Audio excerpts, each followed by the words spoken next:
Kita ketemu lagi untuk membahas mengenai penerapan manajemen risiko teknologi informasi. Nah, dalam diskusi kita kali ini, kita akan diskusi mengenai penerapan MRTI, ya. Kemudian untuk sebagai perbandingan, ya, kita akan lihat mana studi penerapan MRTI khususnya di industri perbankan, ya. Nah, kenapa industri perbankan ini saya pilih?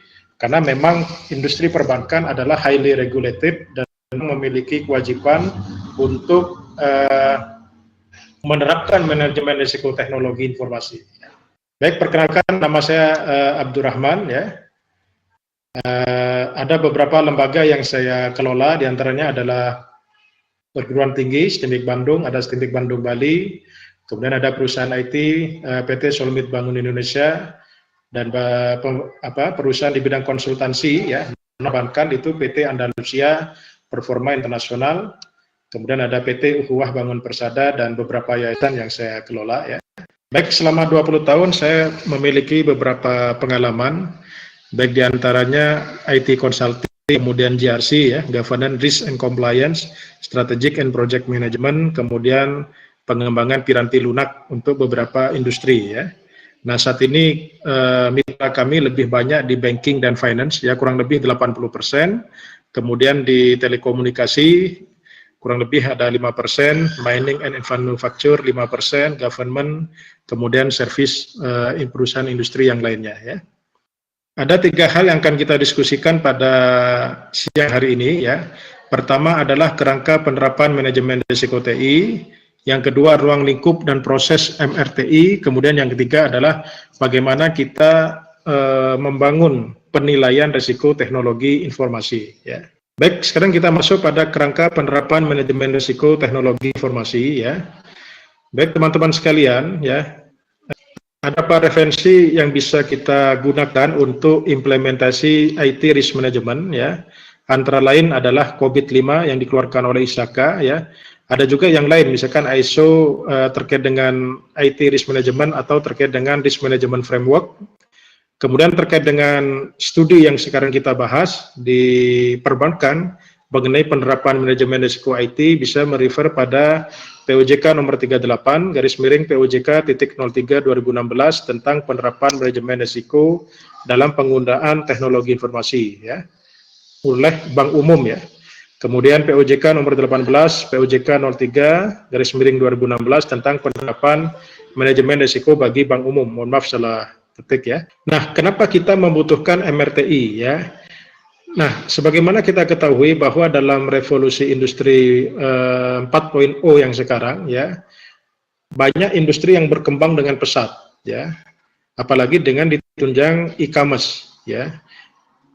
Contoh perusahaan perbankan, ya, cukup ekspansif, namun dalam revolusi industri 4.0 di samping masif jasa dan produknya, tetapi secara fisik itu sudah mulai membatasi, ya.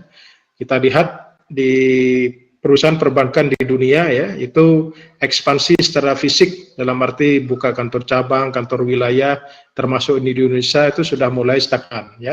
Apalagi ditambah dengan pandemi COVID-19 saat ini. Artinya apa? Bahwa sekarang yang penting bagi perusahaan itu adalah substansi produknya, substansi layanannya. Ya, jadi interkoneksi manusia di belahan bumi ini, ya, itu yang penting adalah produk dan jasa terdeliver, ya. Artinya apa? Bahwa bangunan secara fisik, ya, secara fisik itu sudah mulai dikurangi atau bahkan ditinggalkan, ya.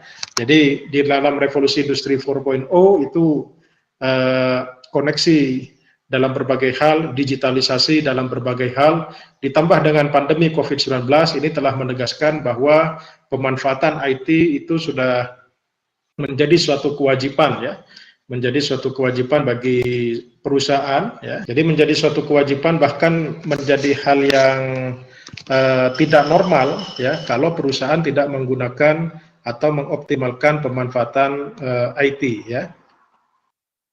Nah, karena keberadaan teknologi informasi sudah inherent atau sudah tidak bisa lepas dari operasional perusahaan, maka mau tidak mau penerapan manajemen risiko IT itu menjadi hal yang wajib, ya, khususnya industri yang rentan dengan regulasi atau bahkan dia kalau bermasalah ya operasionalnya itu akan mengganggu atau mengakibatkan dampak sistemik bagi masyarakat, contohnya perbankan. Ya. Mengapa kita membutuhkan IT risk management? Ya, pertama adalah untuk memperkuat fungsi manajemen risiko perusahaan dalam mengelola risiko IT. Ya, jadi sekarang perusahaan-perusahaan di luar perbankan, ya, kalau dulu mereka hanya mengelola manajemen risiko yang non IT, maka sekarang dengan adanya COVID-19, ya, dengan adanya revolusi industri yang 4.0, ya, mau tidak mau enterprise risk management itu juga harus mengakomodir IT risk management, ya. Nah, kalau di perbankan itu sudah diperkuat dengan POJK yang saya sampaikan tadi. Yang kedua adalah memperkuat tata kelola risiko perusahaan atau risk governance-nya, baik dari segi struktur maupun dari aspek proses. Ya. Nah, yang ketiga adalah memperkuat governance. Jadi ada tiga. Pertama adalah memperkuat fungsi manajemen risiko. Ya. Apa indikator kinerja utama atau KPI dari MRTI? Ya. Yang pertama adalah bagaimana mengurangi risiko TI yang jelas. Ya. Jadi bagaimana risiko teknologi informasi dapat berkurang 20% dari tingkat semula. Ya, jadi kalau misalkan ada perusahaan tambang atau perusahaan perbankan, ya, perusahaan telekomunikasi, nah kita perlu mengukur risiko IT yang muncul atau exposure, ya. Kemudian kita ukur trennya tahun ke tahun, dari semester per semester, dari triwulan bahkan per bulan, ya. Nah ini apakah ada pengurangan atau tidak, ya. Nah, yang kedua dapat memenuhi syarat tata kelola perusahaan, ya, yang baik sesuai dengan ketentuan yang berlaku, baik intern maupun ekstern. Yang ketiga tentunya manajemen risiko IT dapat dilaksanakan, dikelola, dipelihara, dan dihargai pelaksanaannya di seluruh tingkatan organisasi. Ya. Jadi namanya risiko IT itu bukan hanya tugas daripada divisi IT, ya. Divisi IT memang merupakan penanggung jawabnya, tetapi risiko ini bisa tersebar, ya. Artinya apa? Bahwa membutuhkan risk awareness bagi seluruh unit kerja dalam suatu perusahaan. Ya. Kemudian jaminan pengendalian risiko IT. Nah ini dapat dilaksanakan, kemudian dijaga dan dipelihara. Nah yang kelima tentunya nanti berhubungan dengan audit internal. Ya. Jadi nanti bagaimana teman-teman auditor internal dalam Sky, ya, untuk melakukan audit internal IT. Nah ini dilaksanakan secara lengkap setiap tahun, ya, atau lebih cepat pelaksananya tergantung daripada profil risiko IT, ya.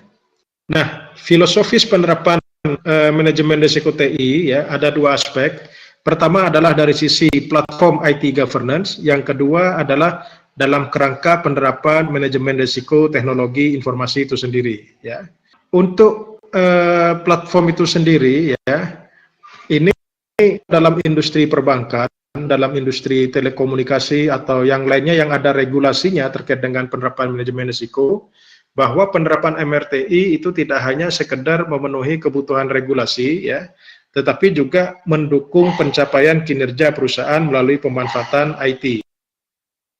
Nah, kemudian kinerja melalui pemanfaatan IT, bagaimana cara mendapatkannya adalah dengan penerapan budaya risiko, ya.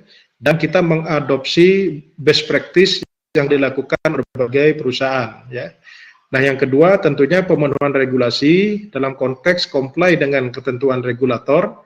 Untuk berbagai industri tentunya aturan-aturannya tergantung regulator masing-masing. Yang kedua adalah tergantung dari kebijakan intern, ya. Nah, ini adalah framework IT governance, ya.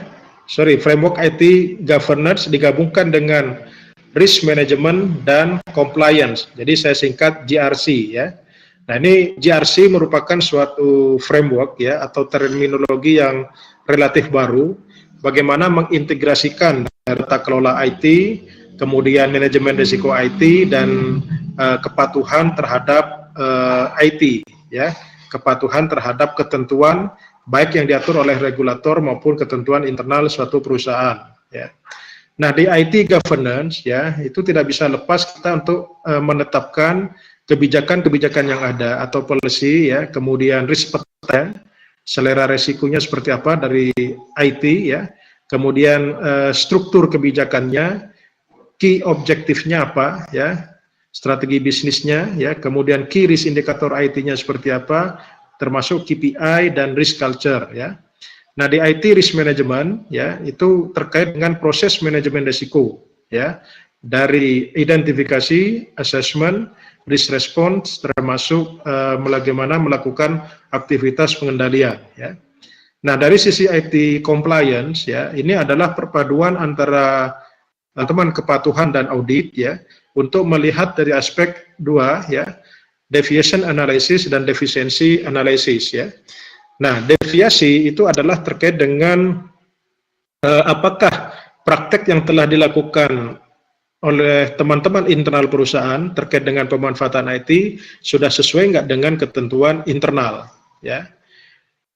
Kemudian yang kedua dilihat dari aspek pencapaian kinerja ya. Jadi ini tantangan dari teman-teman compliance dan audit itu pada saat melihat, pertama adalah kesesuaian dengan ketentuan regulasi, yang kedua adalah kesesuaian dengan target-target kinerja yang akan dicapai. Karena seperti yang saya sampaikan tadi, bahwa keberadaan MRTI atau IT Risk Management itu tidak bisa lepas dari dua hal ya, dari compliance tadi, yang kedua adalah dari aspek performance ya. Nah, di kerangka penerapan manajemen risiko IT itu ada 4 hal ya. Yang pertama adalah pengawasan aktif direksi dan dewan komisaris ya. Yang kedua, kecukupan kebijakan ya, standar dan prosedur penggunaan IT. Yang ketiga, kecukupan proses identifikasi, pengukuran, pemantauan dan pengendalian risiko penggunaan IT. Dan yang keempat adalah pengendalian intern atas penggunaan teknologi informasi. Nah, ini saya ambil contoh mengenai penerapan MRTI dari POJK MRTI untuk bank umum ya. Nah, ini dari industri yang lainnya bisa mengadop apa yang diterapkan di perbankan ya. Saya kira penerapan MRTI di perbankan ya bisa menjadi inspirasi bagi teman-teman dari perusahaan non perbankan ya. Nah, penerapan MRTI ya secara framework itu tentunya disesuaikan dengan tujuan perusahaan. Rencana strategis perusahaan ini menjadi referensi bagi penerapan MRTI. Yang kedua adalah kebijakan usaha perusahaan. Yang ketiga adalah ukur kompleksitas perusahaan. Ya. Nah, ini ada beberapa aspek ya. Kalau di perbankan sebagai studi penerapan MRTI pada diskusi hari ini ya, ada beberapa aktivitas yang harus dipenuhi dalam industri perbankan dalam konteks penerapan MRTI, antara lain adalah manajemen teknologi informasi, kemudian pengembangan dan pengadaan sistem, operasional teknologi informasi, jaringan komunikasi, pengamanan informasi, rencana pemulihan bencana atau business continuity management, kemudian layanan perbankan, elektronik, e-banking, kemudian penggunaan pihak penyedia jasa TI dan jasa TI oleh perusahaan. Ya. Nah, ini hal-hal yang harus dipenuhi oleh industri perbankan di Indonesia terkait dengan penerapan manajemen risiko teknologi informasi. Ya. Nah, bagaimana dengan industri yang non perbankan? Ya. Nah, ini ada beberapa hal yang bisa diadop. Ya. Saya kira yang relevan, ya. Contoh misalkan perusahaan telekomunikasi, ada beberapa hal yang relevan, ya. Misalkan manajemen TI, pengembangan dan pengadaan sistem, operasional teknologi informasi, jaringan komunikasi, pengamanan informasi, rencana pemulihan bencana. Nah, layanan perbankan elektronik mungkin tidak menjadi concern di telekomunikasi. Kemudian penyediaan jasa, pihak penyedia jasa TI itu bisa menjadi concern, ya. Nah, kemudian penyediaan jasa teknologi informasi oleh perusahaan, ya. Jadi kalau kita hitung 1, 2, 3, 4, 5, 6, 7, 8, 9. Nah, paling tidak ada 8 aktivitas yang bisa diadop oleh perusahaan non perbankan, ya. Tapi layanan perbankan elektronik saya kira tidak semua perusahaan yang memiliki layanan seperti e-banking yang dilakukan oleh industri perbankan. Ini contoh, ya. Ini contoh misalkan untuk pengembangan dan pengadaan sistem itu apa saja yang harus dilakukan oleh suatu industri perbankan. Antara lain misalkan perusahaan wajib menetapkan dan menerapkan prosedur dan metodologi pengembangan dan pengadaan teknologi informasi secara konsisten, ya. Nah, ini hal-hal yang harus dipenuhi ya. Yang kedua, misalkan bank wajib menerapkan manajemen proyek dalam pengembangan sistem ya. Nah, ini penerapan IT project management di perbankan itu menjadi wajib konteks menerapkan yang kedua dari IT risk management ya. Yang ketiga adalah perusahaan wajib melakukan uji coba yang memadai dan pengadaan pada saat pengembangan dan pengadaan suatu sistem ya. Kemudian bank juga wajib memiliki manajemen perubahan ya, change manajemennya atau change management sistemnya juga harus ada. Kemudian perusahaan wajib melakukan dokumentasi atas pengembangan dan pembelian sistem. Kemudian perusahaan wajib membuat perjanjian tertulis atau escrow agreement ya atas perangkat lunak yang dianggap penting ya. Nah, hal yang harus dilakukan untuk menerapkan MRTI dalam konteks pengembangan dan pengadaan sistem ya. Nah, misalkan terkait dengan operasional teknologi informasi, maka kewajiban perusahaan dalam hal ini perbankan adalah wajib memastikan dan kestabilan operasional IT ya, serta memitigasi resiko yang berpotensi dapat mengganggu kegiatan operasional perusahaan ya. Baik, ini nanti saya share filenya ya, teman-teman nanti bisa melihat breakdown dari masing-masing pilar penerapan MRTI untuk industri perbankan. Nah, kerangka MRTI ya, ini contoh kerangka MRTI perbankan ya, yang bisa diadop untuk industri lainnya ya, saya kira mirip ya. Jadi pertama adalah kerangka penerapan manajemen resiko TI sesuai dengan ketentuan OJK. Nah, mengenai proses manajemen risikonya itu kita bisa mengadop framework yang lainnya ya. Ini contoh framework yang dikeluarkan oleh ASNZ ya, ASNZ framework. Jadi pertama adalah bagaimana kita mengkomunikasikan dan mengkonsultasikan pentingnya penerapan manajemen risiko IT ya. Nah, yang kedua adalah membangun konteks penerapan MRTI, kemudian bagaimana prosedur mengidentifikasi risiko IT. Selanjutnya melakukan analisis ya risiko IT, mengevaluasi, kemudian menyusun treatmentnya ya, strategi mitigasi resikonya seperti apa. Nah, kemudian berikutnya adalah melakukan monitoring dan review terhadap penerapan manajemen risiko IT yang telah kita tentukan ya. Nah, di kerangka MRTI di perbankan ya, jadi ini penerapan dari three lines of defense. Jadi sekarang tren ya bahwa IT GRC, IT Governance Risk and Compliance, IT Risk Management sebagai bagian daripada IT GRC. Nah, ini bisa kita fungsikan dalam konteks TLD, Three Lines of Defense ya. Three Lines of Defense ini merupakan suatu framework bagaimana kita mengelola ya tingkat resiko ya dengan melibatkan seluruh stakeholder satu perusahaan ya. Yang pertama adalah lapis pertama. Jadi lapis pertama ini adalah seluruh unit kerja atau seluruh fungsi yang menggunakan layanan teknologi informasi. Nah, yang kedua itu adalah peran daripada manajemen risiko dan kepatuhan, itu lapis kedua.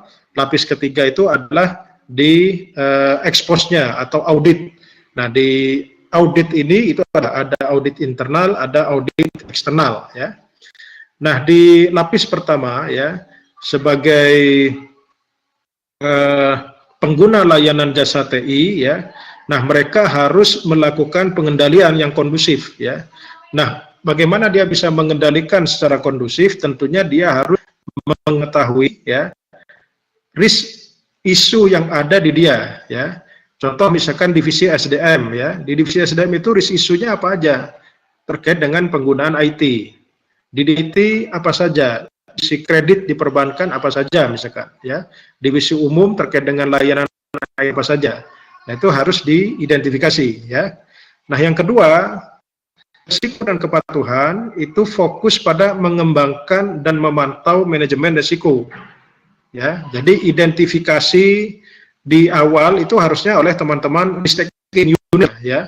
Nah, tetapi untuk pemantauan ya dan pengawasan ya, konteks risk management dan kepatuhan itu menjadi fokus di lapis kedua, yaitu teman-teman unit kerja manajemen risiko dan kepatuhan. Nah, yang ketiga, peran daripada auditor internal maupun eksternal itu tinggal memastikan tadi dua aspek ya, aspek definisi efisiensi dan efek deviasi dengan ketentuan regulator dan internal, defisiensi lapis kedua itu merupakan alat bantu dari direksi untuk mengelola risiko IT ya. Nah, lapis ketiga itu karena ini fungsinya adalah pengawasan ya, itu nanti pelaporannya di samping pada direksi juga kepada komisaris ya. Ini pada komisaris ya. Nah, risk manager membantu direksi plus komisaris ya. Nah, ini tentunya melalui kebijakan yang ditetapkan oleh masing-masing perusahaan ya. Nah, sebagaimana kita ketahui bahwa direksi sebagai jajaran eksekutif ya yang akan memantau segala operasional, nah ini harus dibantu oleh fungsi-fungsi atau unit kerja di bawahnya ya. Termasuk komisaris dalam menjalankan pengawasan, tentunya dia dalam melakukan pengawasan membutuhkan output dari hasil audit yang dilakukan oleh auditor internal maupun eksternal. Ya. Baik, berikutnya, Mas. Oke, itu contoh dari aspek regulasi ya. Nah, sekarang bagaimana best practice terkait dengan IT risk management ya. Nah, ini saya kupas terkait dengan pelaksanaan atau best practice dari IT governance ya, COVID-5 ya. Silakan, Mas. Nah, di IT governance ya yang dikeluarkan oleh ISAKA dalam dokumen COVID-5 ya, sebenarnya sudah ada ya, sudah diatur secara overview ya, secara high level bagaimana mengelola risiko IT ya. Kalau tadi saya cuplik sepintas mengenai ketentuan MRTI yang dalam menjadi kewajiban dalam industri perbankan oleh POJK ya. Nah, ini adalah penerapan IT risk management sebagai bagian daripada IT governance ya. Kita merefer pada dokumen COVID-5. Nah, dalam COVID-5 ya, itu ada beberapa prinsip yang harus kita lakukan untuk mengelola tata kelola IT dalam perusahaan kita ya. Yang pertama ya, saya ulangi lagi, pertama kita harus mengidentifikasi dan memastikan apakah kita memahami stakeholder, kebutuhan stakeholder terkait dengan penggunaan IT apa ya. Nah, yang kedua ya, bahwa pemanfaatan IT itu apakah mengcover seluruh aktivitas dan proses end-to-end perusahaan kita ya. Proses bisnis yang ada dalam perusahaan kita yang sudah dibantu dengan IT kira-kira berapa persen ya. Nah, yang ketiga ya, bagaimana kita bisa mengaplikasikan framework tunggal ya, bagaimana IT governance yang bisa kita gunakan dalam perusahaan kita ya. Nah, yang keempat adalah bagaimana pendekatan yang holistik menyeluruh itu bisa mengcover kebutuhan perusahaan kita.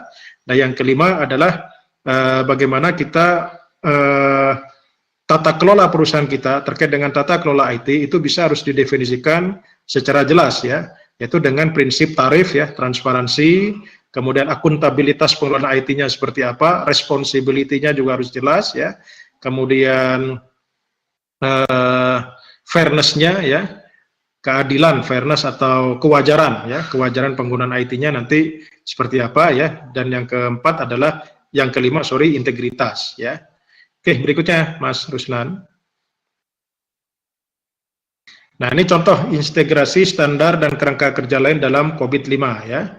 Jadi dalam COVID-5 ya, ini sudah mengadop beberapa framework yang lain ya, seperti terkait dengan ISO 38500 ya, kemudian terkait dengan TOGAF ya, kemudian dalam konteks project management itu bisa beririsan dengan PMBOK ya, kemudian terkait dengan layanan IT service management itu juga terkait dengan ITL ya, kemudian beberapa standar yang lainnya termasuk dalam konteks pengukuran dengan CMMI ya.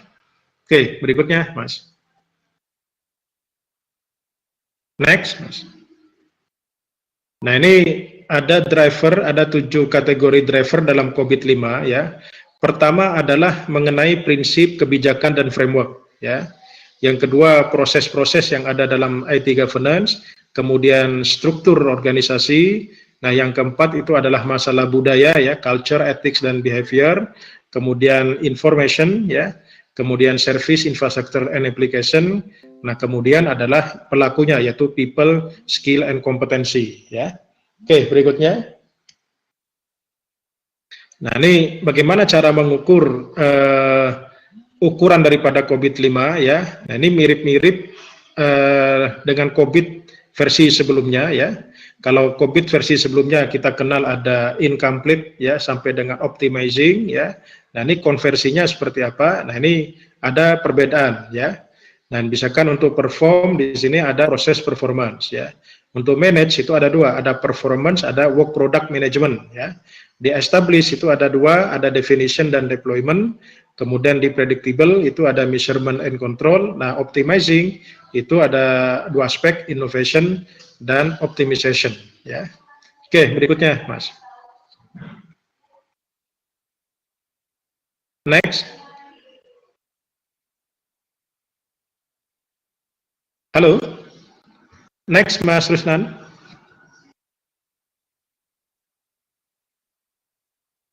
Nah, bagaimana perspektif risiko dalam COVID-5 ya? Nah, itu ada dua ya.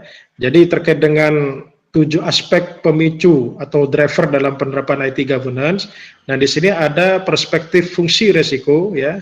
Kemudian di sini ada risk management perspektif ya.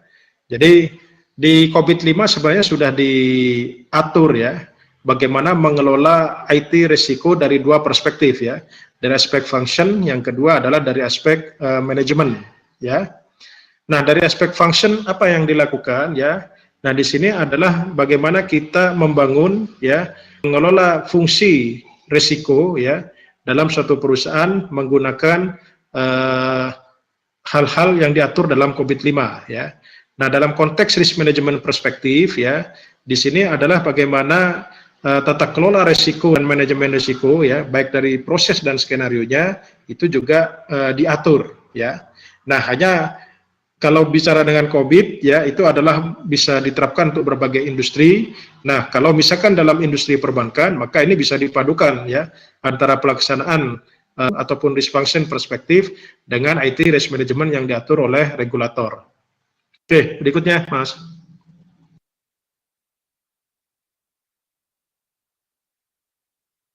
Oke, berikutnya next.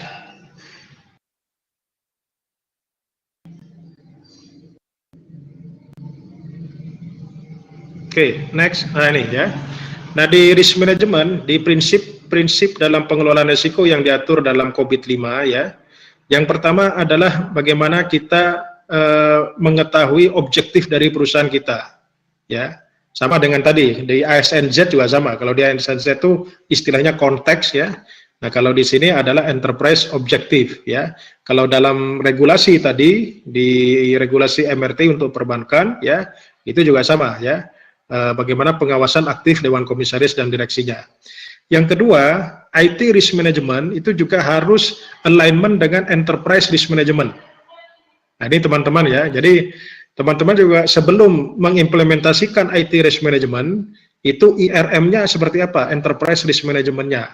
Karena nanti IT risk management itu merupakan bagian yang tidak bisa dipisahkan dari enterprise risk management. Kalau di perbankan, MRTI itu bagian yang tidak bisa dipisahkan dari manajemen risiko perbankan. Ya. Nah, kalau di perbankan itu bagian daripada risiko operasional, saya kira di industri non perbankan juga sama. Ya. Jadi risiko IT itu adalah bagian daripada risiko operasional. Ya. Jadi risiko operasional itu adalah kejadian risiko ya yang mengakibatkan kerugian atau berpotensi kerugian bagi perusahaan karena 4 faktor ya. Faktor SDM dan organisasi, faktor kebijakan dan prosedur, faktor IT ya, termasuk IT. Nah, yang keempat adalah faktor eksternal, bisa bencana alam atau non bencana alam ya. Nah, contoh sekarang kita pandemi COVID-19 ini adalah risiko operasional ya, akan mengganggu risiko operasional, faktor eksternal ya. Dalam hal ini adalah bencana non bencana alam ya.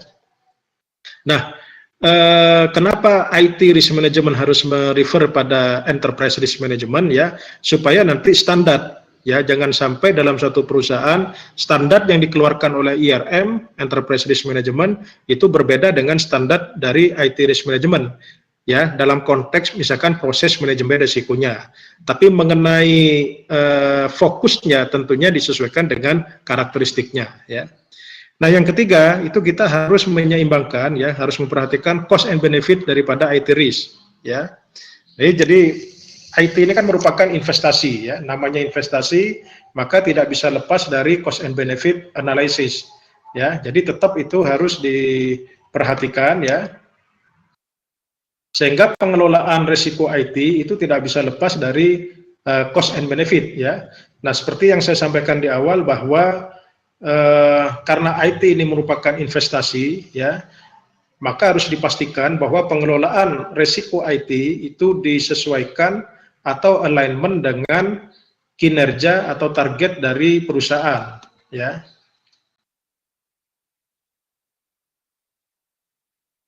Oke, yang berikutnya adalah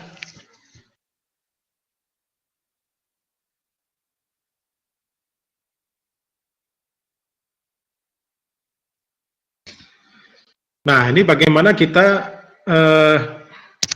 bisa yang sebelumnya, Mas? Slide sebelumnya. Nah, kita harus membangun ya awareness ya. Jadi awareness sifatnya top down ya, dari pucuk pimpinan perusahaan sampai ke bawah ya. Jadi ini tone at the top-nya itu harus kelihatan ya. Jadi pendekatan pengelolaan risiko termasuk risiko IT itu akan lebih efektif kalau pendekatannya adalah top down. Artinya pucuk itu harus memberikan contoh bagaimana mengelola risiko IT sehingga yang di bawahnya bisa meneladani, istilahnya seperti itu ya. Nah, kemudian bagaimana pengelolaan risiko ini adalah bagian daripada kegiatan harian ya. Jadi intinya gini, ada istilahnya namanya RBA, risk based activity ya, atau risk based performance ya. Jadi begitu kita melaksanakan aktivitas harian atau rutin kita, itu sebenarnya di dalamnya implisit kita sudah mengelola risiko, termasuk risiko IT ya. Nah, yang terakhir adalah bahwa pendekatan ini atau kebijakan atau prosedur terkait dengan IT risk management bagaimana konsisten dilaksanakan oleh perusahaan ya. Oke, next Mas Rusdan.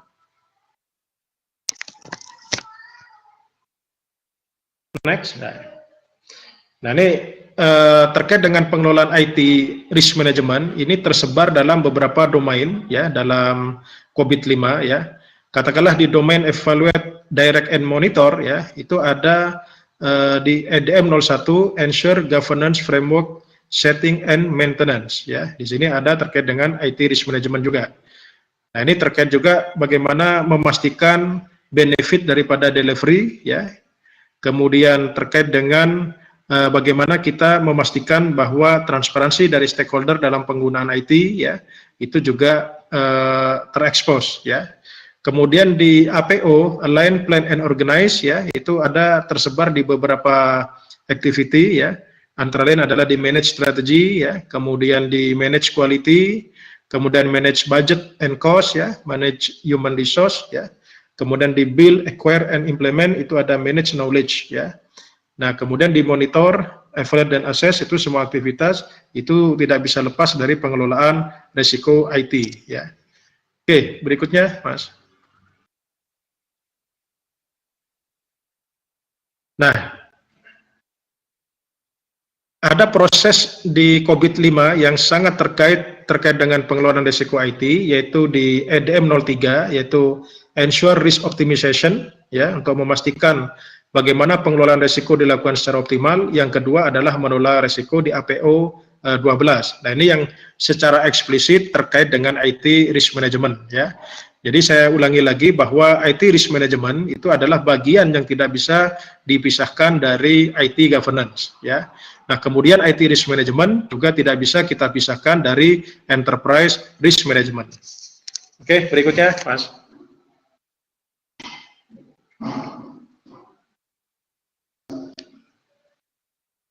Nah, ada beberapa standar ya yang bisa kita adopt selain COVID-5 ya. Ada juga enterprise risk management ya. Nah, ini juga harus menjadi acuan kita supaya kita dalam membangun IT risk management dalam perusahaan kita bisa menggunakan beberapa best practice ya. antara lain terkait dengan COSO ya, COSO IRM ya, framework dari Enterprise Risk Management yang dikeluarkan oleh COSO, atau terkait dengan ISO 31000 ya, atau ISO 27005, kemudian Enterprise Risk Management yang dikeluarkan oleh standar Australia dan New Zealand 4360 ya. Nah, kemudian terkait dengan IT Management Framework ya, itu juga menjadi perhatian kita, misalkan terkait dengan ITL, kemudian ISO 20000 ya, ISO 27001 atau 2 serta standar yang lain ya. Jadi kita boleh ya menggunakan standar-standar dari yang common yang sudah umum diterapkan di berbagai tempat ya. Kita sesuaikan dengan karakteristik yang kita punya. Artinya apa? Saling melengkapi. Nah, ditambah yang jelas yang wajib kalau misalkan perbankan, maka merefer pada POJK terkait dengan manajemen risiko IT. Ya. Oke, berikutnya, Mas. Oke, next. Berikutnya.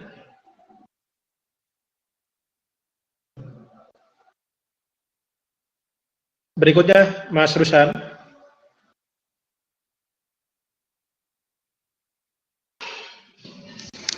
Nah, di proses manajemen risiko ya dalam APO 12 ya. Nah, di sini sudah dijelaskan proses-prosesnya mirip dengan yang ada di MRTI tadi ya. Pertama APO 1201 terkait dengan mengkoleksi data ya. Mengkoleksi data yang kiranya akan berpotensi risiko atau telah terjadi risiko ya. Yang kedua adalah menganalisis risiko ya, analyze risiko. Dan yang ketiga adalah memaintain risk profile kita. Nanti kita akan diskusi bagaimana menyusun profil risiko.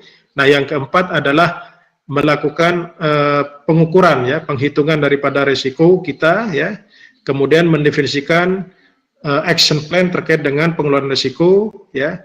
Kemudian bagaimana memitigasi atau respon terhadap risiko ya. Nah, ini terkait jadi 5 atau 6 proses manajemen risiko yang ada dalam APO 12 ini ya. Ini bisa kita lihat pendekatannya ya. Risk skenario-nya bisa top down ya berdasarkan business goal atau bisa bottom up ya. Nah, kemudian nanti risk faktornya itu bisa dari faktor internal, lingkungan internal, faktor eksternal, kemudian kapabilitas manajemen risiko kita, kemudian kapabilitas terkait dengan kompetensi IT kita ya. Jadi ini menarik ya bahwa dalam mengelola risiko IT itu disiplin keilmuan yang harus dimiliki adalah disiplin manajemen risiko, yang kedua adalah kompetensi atau kapabilitas IT ya. Berikutnya, Mas. Next, Mas Rushan. Nah, bagaimana untuk skenario risiko ya? Nah, di risk skenario ya, pelaku atau trigger terjadinya risiko ya bisa dari internal bisa eksternal atau gabungan ya. Jadi bisa internal pelakunya, bisa eksternal atau gabungan internal dan eksternal ya. Nah, ini mirip dengan pelaku atau perbuatan fraud ya. Fraud itu bisa fraud internal, bisa fraud eksternal, bisa gabungan internal dan eksternal ya. Nah, kemudian tipe ya, tipenya macam-macam ya. Di IT bisa jadi malicious ya, accident, bisa error, bisa kegagalan, failure atau nature atau faktor eksternal ya. Eventnya bisa disclosure, bisa interruption ya, bisa modifikasi, bisa theft ya, bisa destruction, bisa ineffective design ya. Ini event-event yang ada dalam IT risk ya. Kemudian resource-nya ya, bisa dari aspek people, bisa struktur organisasi, bisa proses ya, bisa infrastruktur facilities, bisa IT infrastructure, bisa aspek information atau application, kemudian nanti waktunya ya, durasi, kemudian timingnya, waktu deteksinya ataupun nanti time lag-nya ya, waktu penyelesaian sejak deteksinya nanti seperti apa. Nah, ini adalah skenario IT risk-nya ya. Nah, ini kelima skenario ini ya, itu mirip dalam hal yang diadop oleh Enterprise Risk Management ya. Karena saya tegaskan lagi bahwa IT Risk Management itu harus alignment dengan Enterprise Risk Management. Oke, berikutnya, Mas.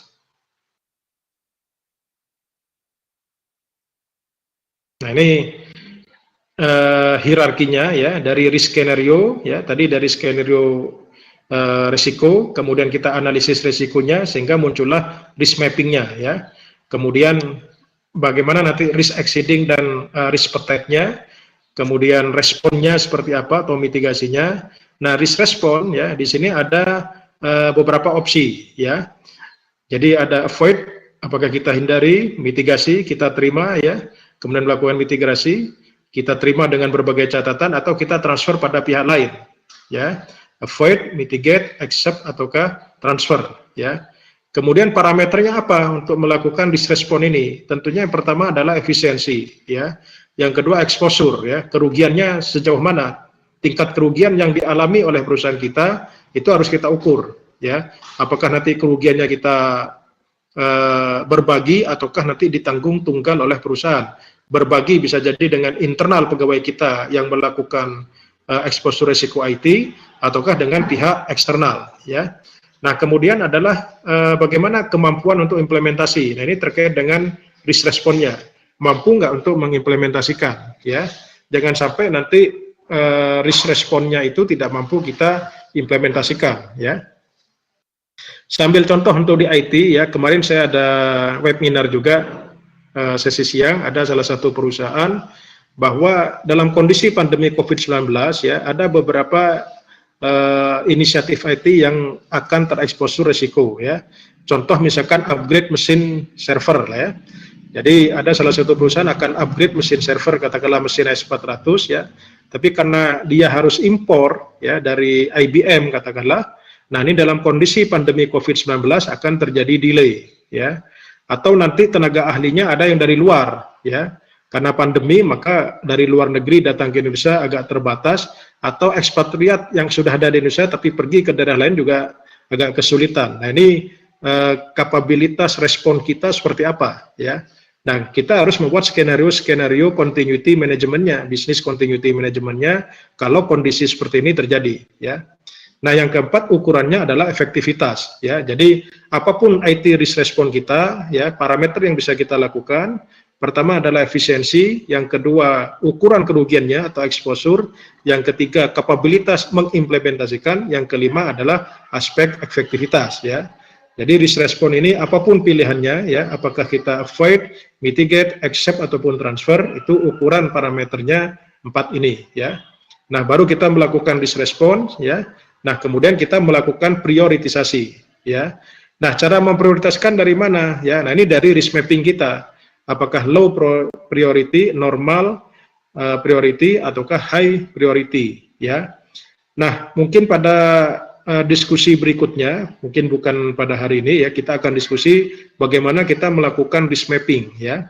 Jadi antara frekuensi atau kejadian ya dipadukan dengan dampaknya. Nah, sehingga kita bisa melihat profil risiko kita itu high ataukah medium ataukah low ya. Kalau di perbankan ada 5 peringkat, low, low to moderate, moderate, moderate to high, dan high ya. Nah, nanti dari profil risiko inilah nanti kita bisa menentukan prioritas risk responnya yang mana ya. Nah, baru kita melakukan take action untuk mengelola risiko tersebut. Oke, selanjutnya Mas. Oke, nah ini contoh ya, bagaimana mapping antara POJK IT Risk Management dengan COVID ya. Artinya apa? Bahwa dalam industri perbankan yang kita sekarang sebagai studi ya, itu antara best practice atau standar ya dengan POJK yang dibuat, aturan-aturan itu saling terkait gitu. Bisa jadi regulator dalam menyusun kebijakannya itu mengadop beberapa standar yang sudah common ya. Artinya apa? Kalau kita contoh industri perbankan ya, katakanlah kita menggunakan MRTI ya yang sudah dibakukan dalam aturan OJK ya, itu otomatis berarti COVID-5 yang ada sudah kita deploy sekalian ya. Tapi hal-hal untuk pendetailan, contoh misalkan di POJK terkait dengan pengembangan dan pengadaan sistem, terkait dengan project management ya. Nah, maka kita bisa menggunakan standar PMBOK ya, karena di POJK tidak didetailkan. Artinya apa? Bahwa antara kebijakan regulator yang kita adopt itu bisa didetailkan dengan standar-standar yang lain gitu. Nah, di sini ada yang hadir dari industri perbankan ya, saya lihat. Jadi standar yang ada yang dikeluarkan oleh POJK, maka pendetailannya itu bisa kita mengadop dari standar best practice yang lain. Lanjut Mas Rushan. Ya.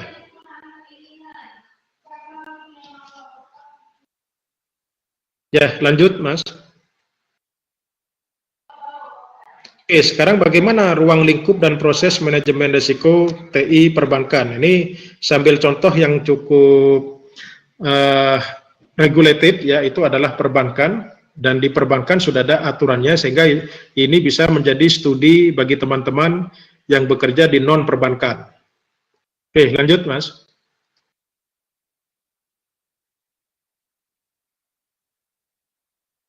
Nah, di industri perbankan ya, kerangka manajemen risiko IT yang diterapkan, maka merujuk kepada kerangka MRT yang saya jelaskan di awal.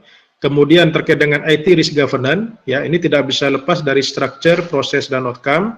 Nah, kemudian ruang lingkupnya, ya. Nah, ruang lingkup MRTI itu ada 9 yang saya sampaikan tadi: manajemen TI, pengembangan dan pengadaan sistem, aktivitas operasional TI, kemudian jaringan komunikasi, pengamanan informasi, kemudian business continuity management, e-banking, kemudian penggunaan pihak penyedia jasa TI, dan kita sebagai penyedia layanan TI. Ya. Oke, lanjut Mas. Nah, seperti yang saya sampaikan tadi ya, bahwa dengan inisiatif IT ini kan akan memunculkan atau menimbulkan potensi resiko. Ya. Secara umum ya, jenis risiko akibat dari TI itu adalah mengakibatkan risiko operasional, ya. Tetapi tidak menutup kemungkinan akan mengakibatkan risiko hukum, reputasi, strategik, dan kepatuhan, ya. Nah, kalau suatu industri perbankan itu memiliki layanan e-banking, katakanlah kartu kredit, tarik tunai falas, atau internet banking, yang dimana di situ ada layanan kredit juga, pengajuan kredit. Kalau sekarang itu banyak sekali mikro kredit ya. Maka di samping 5 risiko ini ya, maka risiko IT itu bisa mengakibatkan munculnya risiko lainnya, risiko bisnis, yaitu risiko kredit, risiko pasar, dan risiko likuiditas ya. Jadi di samping 5 risiko yang ini ya, risiko operasional, hukum, reputasi, strategik, dan kepatuhan, IT itu bisa mengakibatkan atau menimbulkan potensi risiko yang lain, yaitu kredit, pasar, dan likuiditas ya. Ini contoh di perbankan ya. Nah, kalau di industri lainnya ya bisa jadi ya, misalkan industri asuransi ya, maka risiko asuransi ya. Kalau dalam risiko telekomunikasi, di samping 5 risiko dasar tadi, katakanlah risiko bisnis yang lainnya apa di telekomunikasi ya, di tambang juga sama ya. Oke, berikutnya Mas. Oke, berikutnya, ini adalah definisinya ya. Oke, berikutnya. Oke, ini proses manajemen risiko IT ya. Kalau kita mengadop dari ASNZ 4360/2004 yang juga relevan dengan ISO 31000/2009 ya. Nah, ini sama dengan yang diadop oleh COVID-5 tadi ya. Jadi dari membangun konteks ya, kemudian mengidentifikasi risiko, menganalisis risiko, evaluasi, dan melakukan treatment risiko ya. Nah, kemudian keempat atau kelima langkah ini itu juga harus melalui monitoring dan review, serta dikomunikasikan dan dikonsultasikan kepada para stakeholder terkait ya. Oke, berikutnya. Nah, sekarang bagaimana metode untuk menilai risiko teknologi informasi? Nah, jadi kita sudah memahami secara overview apa itu MRTI, bagaimana best practice ya berdasarkan COVID, kemudian dari sisi regulasi. Nah, sekarang bagaimana menilai risiko teknologi informasi. Nah, ini sambil contoh studi di perbankan ya. Oke, lanjut Mas. Nah, metode penilaian risiko teknologi informasi sebenarnya ada 3 hal yang bisa kita lakukan ya. Nah, kebetulan saya memiliki pengalaman konsultansi di beberapa industri, baik perbankan maupun di asuransi ya. Nah, kalau di industri non keuangan saya belum praktekkan ya, karena mereka belum begitu di-push untuk menerapkan IT risk management. Ada 3 cara. Pertama adalah dengan mengukur profil risiko teknologi informasi, yaitu memadukan antara inherent risk dengan KPMR. Yang kedua, dengan menggunakan IT RCSA, ya, Risk and Control Self Assessment, atau nanti bisa melihat dari IT Maturity, ya. Nah, pada diskusi hari ini kita melihat dari yang merah ini, profil risiko TI, ya. Untuk IT RCSA dan IT Maturity mungkin pada kesempatan berikutnya, ya. Oke, silakan, Mas.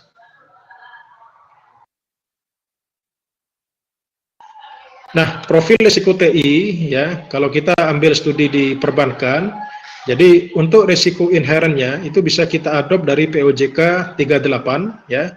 Kemudian dari KPMR itu nanti bisa kita adopt dari POJK nomor 18. Ini mengenai penerapan manajemen risiko bagi bank umum. Kalau ini penerapan manajemen risiko teknologi informasi, ya. Jadi ada 2 kebijakan dari OJK yang bisa kita adopt, ya. Oke, berikutnya. Apa sih inherent risk itu atau risiko inherent, ya? Nah, risiko inherent merupakan risiko yang melekat, ya, pada kegiatan pengelolaan TI untuk mendukung bisnis perusahaan, baik yang dapat dikuantifikasikan maupun yang kualitatif, ya, yang berpotensi mempengaruhi posisi keuangan perusahaan. Nah, ini inherent risk bisa exposure, bisa karakteristik produk dan aktivitas, bisa kerentanan aspek-aspek perusahaan terhadap suatu faktor, ya. Berikutnya.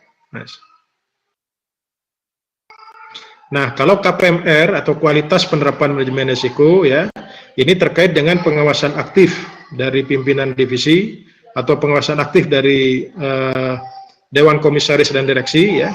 Kemudian yang kedua, kecukupan kebijakan, prosedur dan limit. Yang ketiga, kecukupan proses manajemen risiko dan sistem. Nah, yang keempat adalah sistem pengendalian intern yang memadai, ya. Oke, berikutnya, Mas. Nah, ini contoh untuk menghitung komposit profil risiko TI, ya, dengan memadukan inherent risk dengan KPMR, ya. Nah, di OJK itu sudah mengatur, ya, OJK sebagai otoritas industri keuangan itu telah mengatur bagaimana menghitung profil risiko TI dengan memadukan inherent risk dan KPMR. Nah, sebenarnya metrik ini itu berlaku untuk penerapan manajemen risiko secara umum, ya, tapi bisa kita adopt untuk menilai profil risiko teknologi informasi, sehingga sesuai dengan yang saya sampaikan tadi, bahwa IT risk management itu juga harus alignment dengan enterprise risk management, ya. Jadi misalkan kalau inherent risk-nya low, ya, KPML-nya strong, maka nilai kompositnya itu bisa 1, ya. Kalau satisfactory bisa 1. Bagaimana kalau low to moderate, inherent risk-nya, kemudian KPMR-nya marginal, maka nilai kompositnya adalah 3, ya. Nah, ini contoh misalkan inherent risk untuk semua risikonya adalah low to moderate, KPMR-nya satisfactory, maka peringkat kompositnya adalah 2, ya. Dan ini bisa juga diadopt oleh industri yang lain, ya. Karena saya kira prinsip ini bisa diterapkan secara umum, ya. Oke, berikutnya, Mas. Nah, parameter resiko TI, ya, seperti yang saya sampaikan tadi, bisa kuantitatif, bisa kualitatif, ya. Di inherent risk itu bisa kita kuantifikasikan. Nah, untuk yang di KPMR, ya, itu kualitatif, ya, tetapi bisa kita kuantifikasikan sehingga memudahkan dalam pengukuran resiko teknologi informasi. Oke, berikutnya. Nah, ini sebaran parameter TI, ya. Nah, minimal kita menggunakan parameter yang dikeluarkan oleh regulator, ya. Tapi perusahaan, ya, dalam hal ini bank dapat mengembangkan parameter tambahan sesuai dengan karakteristik dan kompleksitas perusahaan, ya. Kemudian juga bank atau perusahaan dapat menetapkan kriteria scoring parameter. Jadi kriteria scoringnya itu boleh kita tetapkan, ya, sesuai dengan data historis, risk limit, dan peer group kita, ya. Oke, berikutnya, Mas. Oke, berikutnya. Nah, ini, ya. Jadi scoring parameter yang kuantitatif, ya, kalau sudah diatur oleh regulator, maka yang kita pakai adalah ketentuan regulator. Contoh misalkan jumlah dan jenis kebijakan TI, ya, itu regulator sudah mengatur. Yang kedua, kalau regulator tidak mengatur, bisa juga kita menggunakan penetapan risk appetite dan risk tolerance perusahaan. Ya. Contoh misalkan realisasi target proyek TI, apakah sesuai dengan perencanaan proyek? Ya, ini terkait dengan risiko strategik. Kemudian yang ketiga adalah menggunakan data standar deviasi. Nah, ini lebih baik menggunakan data minimal 3 tahun terakhir ya. Nah, yang keempat bisa kita menggunakan data per group gitu. Oke, berikutnya.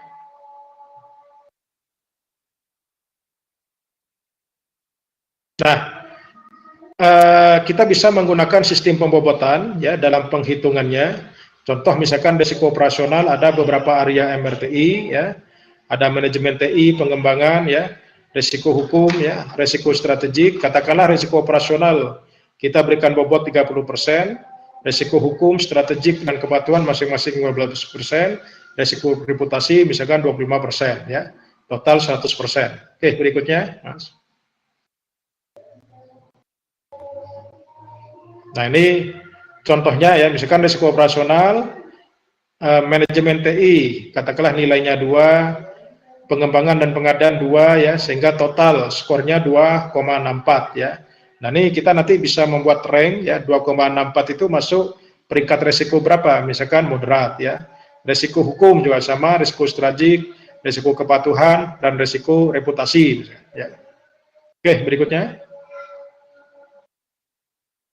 Nah, ini contoh penghitungan kompositnya ya. Jadi misalkan risiko operasional tadi skornya 2,64, bobotnya 30%, maka skor kali bobotnya 0,79 ya. Kemudian di total menjadi 2,75, berarti untuk kelima risiko ini, untuk risiko inherent adalah moderat. Nah, di KPMR ya juga sama ya, misalkan kompositnya adalah satisfactory. Nah, matriks antara inherent risk dengan komposit KPMR antara moderat dengan satisfactory, maka peringkat kompositnya adalah 2. Oke, berikutnya. Nah, ini contoh parameternya ya. Jadi misalkan pengembangan dan pengadaan sistem. Kita memiliki banyak parameter, tapi ini adalah sebagai contoh ya. Nah, kita menggunakan standar deviasi katakanlah data 3 tahun terakhir ya. Karena OJK ataupun regulator tidak menetapkan, maka kita bisa melakukan inisiatif tersendiri ya. Sambil contoh misalkan, pengembangan dan pengadaan sistem, parameternya rasio pengembangan sistem TI berdasarkan rumusan ya dalam IT Strategic Plan dibandingkan dengan total pengembangan sistem. Kalau 100% ini dilakukan, rasionya berarti low ya. Katakanlah kalau 95% sampai dengan 100%, maka peringkatnya low to moderat. Kalau 90 sampai 95% berarti itu moderat ya. Kemudian 85 sampai dengan 90% maka moderat to high ya. Kemudian di bawah 85% itu high. Nah, ini datanya dari mana deviasi 5%? Ini adalah rata-rata dalam 3 tahun terakhir misalkan ya. Dengan standar deviasi 5%. Kemudian ada rasio pengembangan sistem TI berdasarkan rumusan dalam corporate plan dan RBB misalkan. Kemudian rasio pencapaian kinerja proyek dibandingkan dengan perencanaan proyek. Nah, ini menggunakan kurva S misalkan. Nah, ini contoh parameter ya dan scoring resiko IT ya terkait dengan jenis risiko operasional. Oke, berikutnya Mas.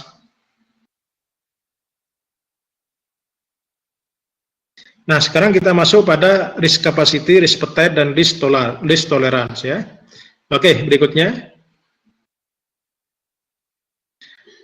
Nah, teman-teman sekalian, bahwa dalam mengukur risiko IT itu ada yang istilahnya risk capacity ya, ada risk appetite, risk tolerance ya.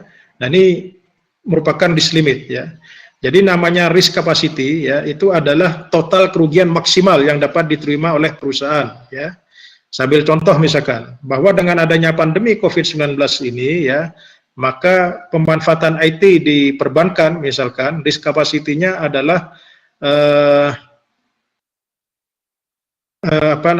exposure risiko yang bisa kita terima katakanlah maksimal itu 1% dari pendapatan bank misalkan ya. Artinya seluruh total kerugian akibat IT ya, kapasitinya artinya yang boleh ditolerir ya. Sesuai dengan kemampuan bank maksimal katakanlah 1% dari pendapatan bank misalkan. Nah, kalau risk appetite itu adalah suatu keadaan selera bank ya atau selera perusahaan untuk memilih, menerima, memantau terkait dengan IT risk. Kalau risk toleran itu adalah batasan resiko TI yang sesuai dengan tingkat resiko yang akan diambil, yaitu risk toleran. Nanti kita lihat contohnya ya. Oke, next. Nah ini ya, jadi contoh misalkan parameternya apa. Nah, limit sesuai POJK kalau di perbankan karena ada regulator ya. Kemudian risk appetite-nya berapa, risk tolerannya berapa. Nah, nanti ini limit resiko yang ditetapkan. Nah, ini untuk pengukuran resikonya dari low, low to moderate, moderate, moderate to high, dan high. Ya. Nah, ini bisa menjadi bagian daripada perumusan limit resiko IT. Ya. Oke, berikutnya.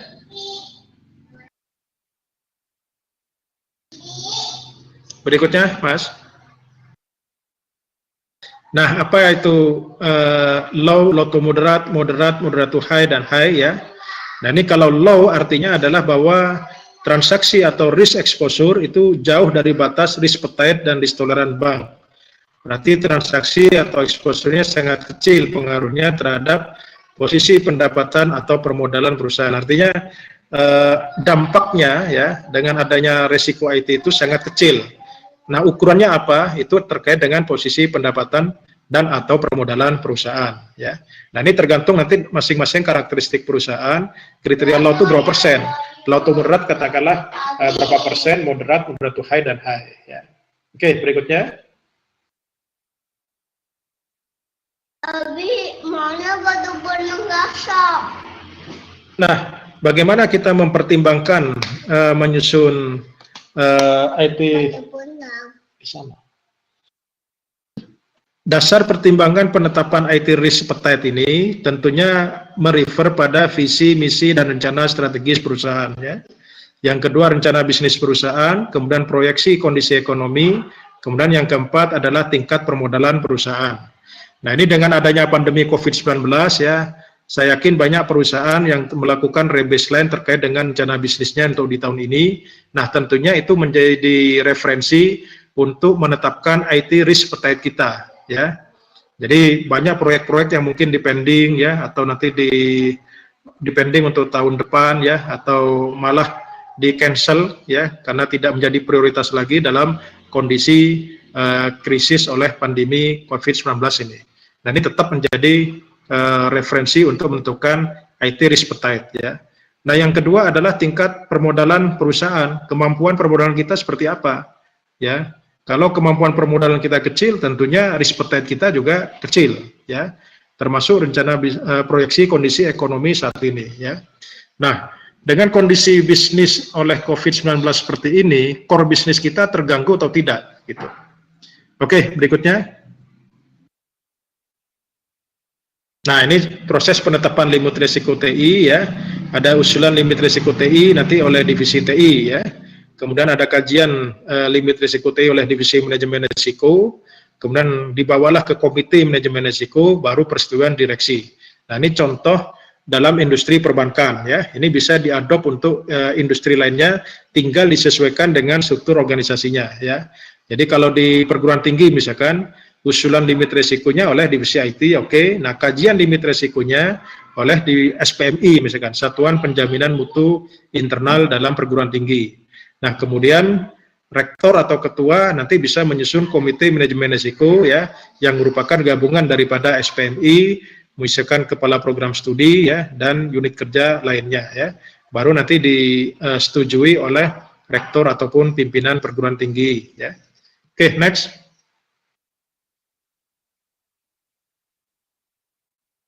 Oke, next, Mas.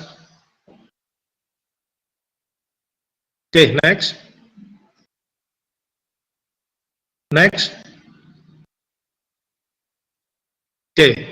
Nah, ini cara menetapkan scoring ya, Bapak-bapak sekalian, Bapak dan Ibu sekalian. Nah, ini contoh misalkan penetapan limit risiko TI, SLA jaringan komunikasi data ya. Risk appetite-nya 100%, artinya harapannya adalah jaringan komunikasi data dalam 1 bulan ya, itu jalan mulus. Risk tolerannya ya, katakanlah minimal 98%. Artinya tidak boleh melewati 98%, karena nanti akan mempengaruhi layanan kita. Nah, limit risiko yang kita tetapkan ya, katakanlah low-nya itu 100%, low to moderate-nya katakanlah 99,35 sampai dengan 100% ya, lebih kecil 100%, kemudian moderatnya itu adalah 98,7 sampai dengan lebih kecil dari 99,35 dan seterusnya. Ini contoh penentuan kuantifikasi daripada limit risiko untuk parameter SLA jaringan komunikasi data. Nah, misalkan SLA terkait dengan core banking system ya. Nah, ini risk tolerannya 99%, dispute-nya 100%. Nah, limit risiko yang ditetapkan ini. Nah, ini adalah untuk mengukur ya, bila mana dalam 1 bulan terjadi exposure risiko IT, katakanlah terkait dengan SLA core banking. Sehingga bisa kita tetapkan, kita ukur ini apakah high, moderate to high, moderate, dan seterusnya. Fungsinya apa? Untuk nanti melakukan treatmentnya, mitigasi resiko selanjutnya. Gitu. Nah, ini contoh lembaran exposure resiko ya. Jadi misalkan SLA jaringan, ini pengukurannya ya, posisi exposure-nya sekarang saat ini adalah 97,80, katakanlah peringkat resikonya high. Nah, ini penyebabnya apa? Dampaknya apa? Mitigasi resikonya seperti apa?